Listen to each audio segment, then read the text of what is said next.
Hey everybody, it's Josh Alexander from Orange County Housing Market News, your one-stop shop for all things Orange County real estate. So if you're thinking of buying or selling a home in the near future, this is a great place to start. On today's episode, I'm going to be talking specifically to home buyers, whether it's your first home or you currently own a home and are thinking about upgrading in the next couple months. This episode is basically how to prepare yourself to succeed when you do eventually go through the process of buying your next home. So let's go ahead and get into it.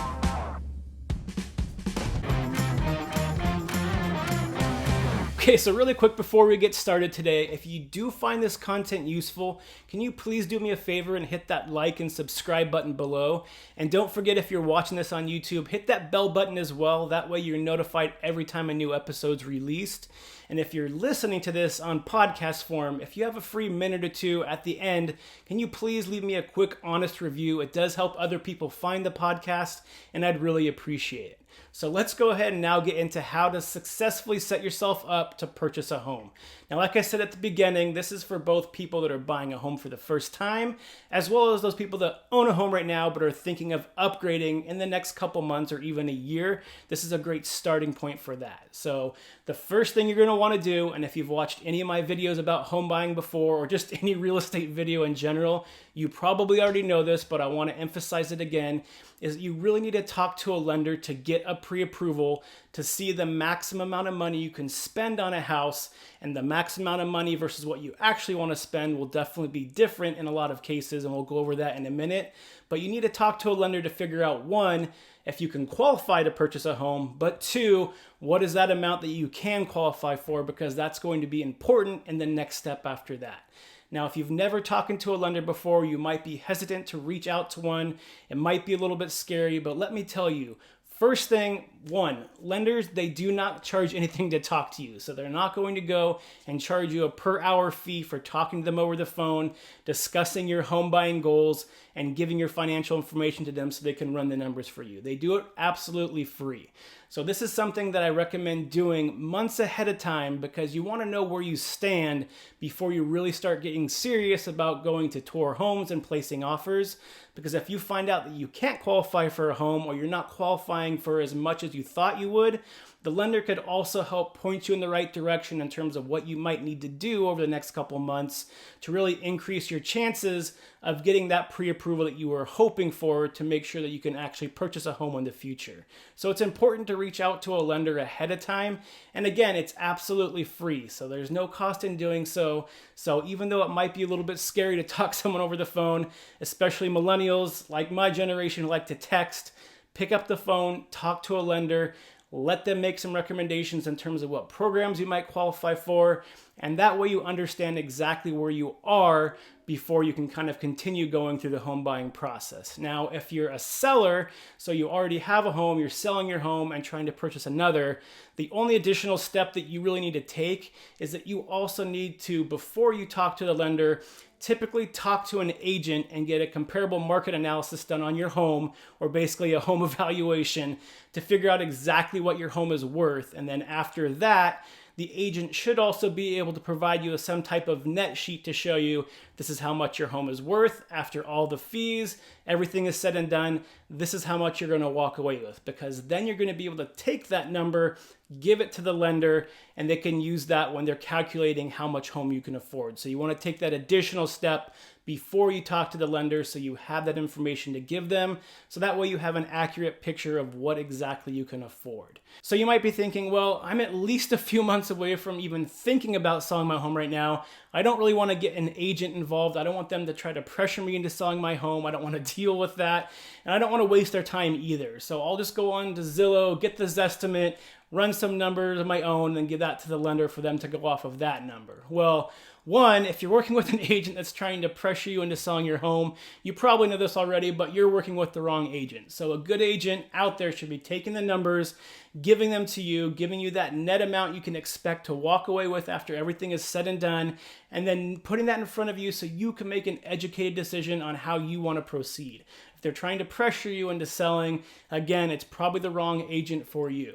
Now on the second point with Zillow, if you go on Zillow's website and click on the Zestimate, it will actually say that the median error rate for any home that's not currently on the market is almost 7%. And when you're dealing with properties that are hundreds of thousands of dollars, 7% is a pretty big difference to have when you're trying to figure out how much your home might be worth.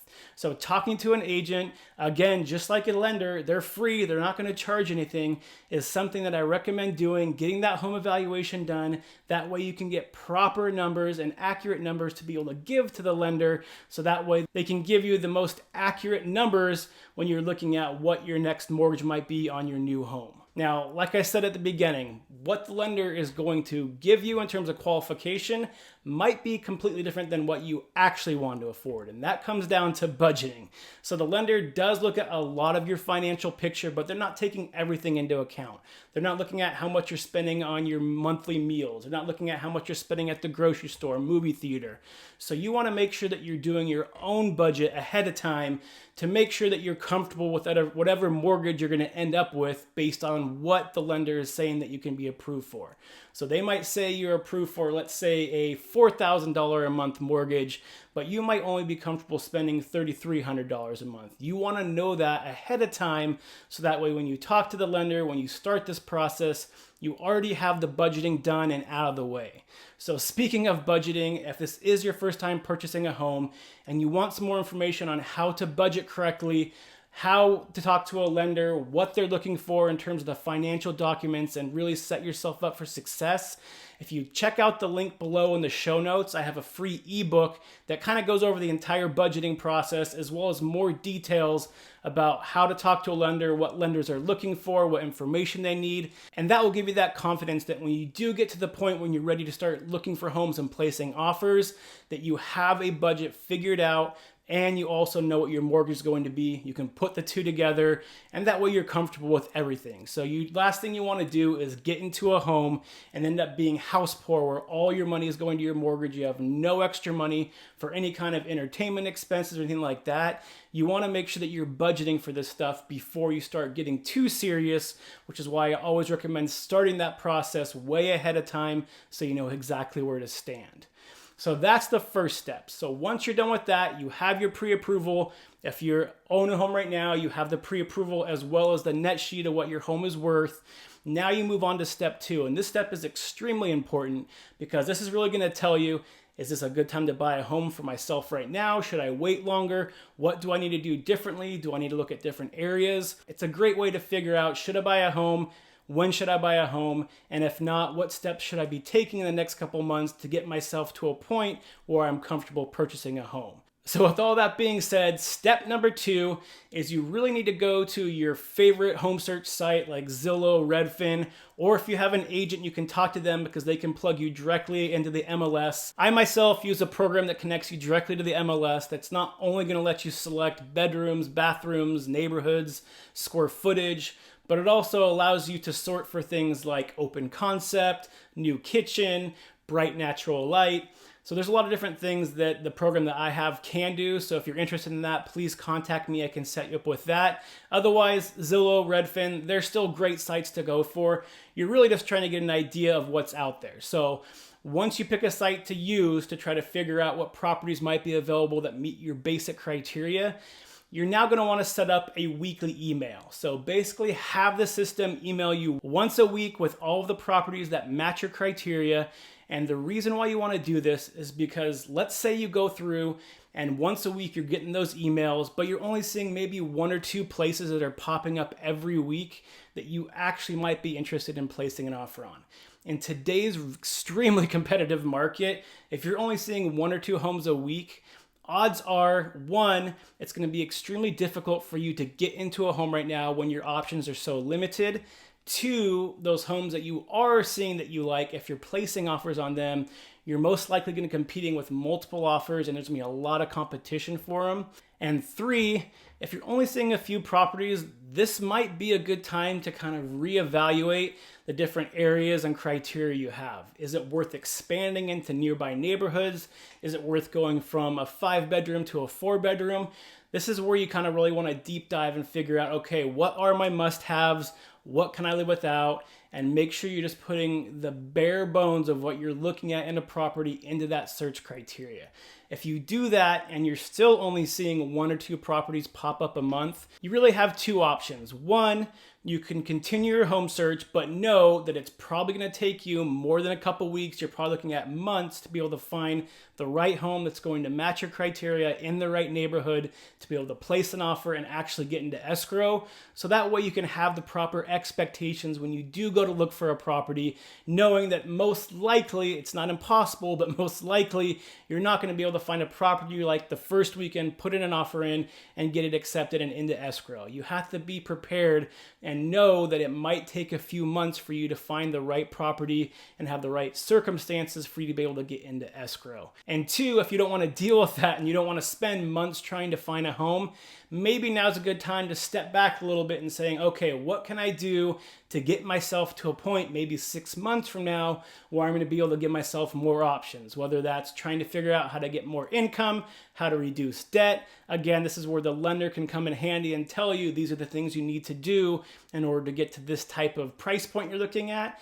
And that way you can start working towards that and knowing that now might not be the right time for you to buy a home, but you know the plan in place that needs to happen for you to eventually get to that point, and you can start acting on it. So that's why it's important to know. So let's now say that the opposite is true. So you put in that search criteria, and when you do so, every week you're getting 10, 15, 20 properties that are popping up that meet the criteria and actually have homes that you might be interested in putting an offer on. This is going to tell you, again, pretty much the opposite of what I said before. So if you have a lot of homes every single week hitting the market, you now know that currently there's homes out there that match the criteria within the price range you're looking at, and that you're going to be able to place offers probably weekly on properties and have a good chance of getting into escrow relatively quickly. It's still extremely hot seller's market right now. So again, I would never expect or tell a buyer to assume that the first property you place an offer in on is going to get accepted, but you know that you have a chance every single week going forward to be able to place offers and have that chance of getting into escrow. And you don't have to normally plan for months and months and months of home searches like you might have if you're only seeing 1 or 2 or 3 pop up like in the other circumstance. So at this point, when you're seeing that many homes hit the market, you know you're qualified to purchase those homes. Now you can make an educated decision saying, okay, I would like to go ahead and take that next step, start to look for homes, tour properties, place offers. Let me get a hold of my realtor, and that way we can start that process, continue moving forward.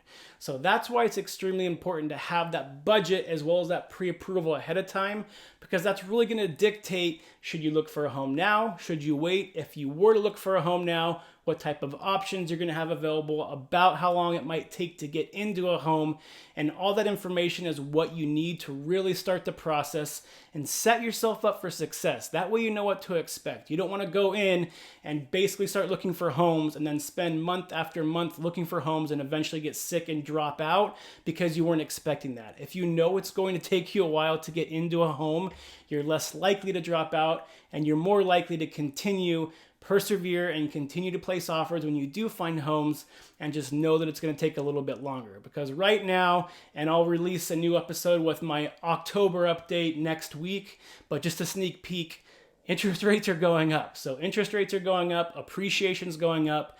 Both of them are not going to be slowing down anytime soon. So if you're thinking of buying a home and you're thinking about doing it in the next 6 months and you're able to do it now or start the process now, it's only going to benefit you, because the more appreciation happens, the more interest rates go up, the less home you're going to be able to afford. And maybe you're kind of at the top of your price point right now. And especially if you're at the top of your price point right now, you probably want to start sooner than later. Otherwise, you might get priced out of that by, let's say, next spring if you wanted to wait until after the holiday season to start looking. So just to recap, you want to make sure that you're going through getting that pre-approval, whether you're thinking of buying now or a couple months from now or even a year from now. It's good to have that baseline to know exactly what you can afford currently, because then you can take that information, plug it into a system like Zillow, Redfin, or your realtor's system into the MLS, and figure out how many opportunities am I going to have every single week to find a home, to place offers. And then based on information, you can really plan out when you want to start looking for a home. And when you start looking for a home, you know exactly what to expect and you're setting yourself up for success.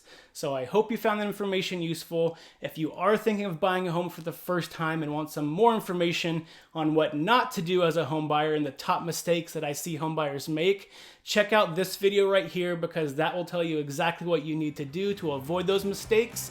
Until next time, stay healthy, stay happy, and I'll see you on the next show. Bye.